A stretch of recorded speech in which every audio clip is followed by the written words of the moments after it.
આપણી એપલ ની ઘડિયાળમાં જો 1 વાગ્યો છે. પણ હા ભાઈ મારા પણ એપલ ના ફોન માં 1 વાગ્યો છે. ભાઈ હારું ને બસ મોજે મોજ. ભાઈ તે આની હારે હાથ કા મિલાવ્યો? હા ભાઈ. અરે ભાઈ એની પાસે એન્ડ્રોઈડ ફોન છે જો. અરે છી ત્યાં મેં આની હારે હાથ મિલાવી લીધો. હવે મારા ઘરે જઈને 2 વાર નાવું જોહે. તે એન્ડ્રોઈડ વાળાને સંબંધ જ નહીં આઈફોન વાળાને. અરે યાર મારા આઈફોન નું ચાર્જિંગ પૂરું થઈ ગયું. મને ચાર્જિંગ ક્યાં ગોતું યાર? એનું ચાર્જિંગ ક્યાંથી ગોતશી ભાઈ? હા યાર હવે ચાર્જિંગ. અલે ભાઈ મારી પાસે ચાર્જિંગ છે, કર લે ચાર્જિંગ. એટલે આ તો એન્ડ્રોઈડ નું ચાર્જિંગ છે. છી યાર આવા ક્યાં ચાર્જિંગ મને આપી દીધો એન્ડ્રોઈડ? અરે ના તો પાડી એન્ડ્રોઈડ વાળાને વ્યવહાર નહીં આઈફોન વાળાને. હાલો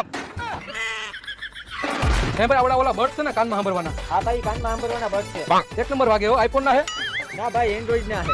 એટલે તને ના નથી પાડી આ લોકો હારે વ્યવહાર રાખવાનો. હાલો આપણે આઈફોન ને ફોટો પાડી. આમાં કનેક્ટ થઈ જાય આપણામાં આઈફોન. ભાઈ હવે તો હું તમારી હારે બેહી શકીશ. હા મેં આઈફોન લીધો, કયો હે? આઈફોન 6. હવે આ 3,000 રૂપિયામાં હાઈડર છે. એની કરતા 11 લેવાય, 12 લેવાય, 13 લેવાય, 14 લેવાય, આવા ડબલા લેવાય. હાલ બે હાલ.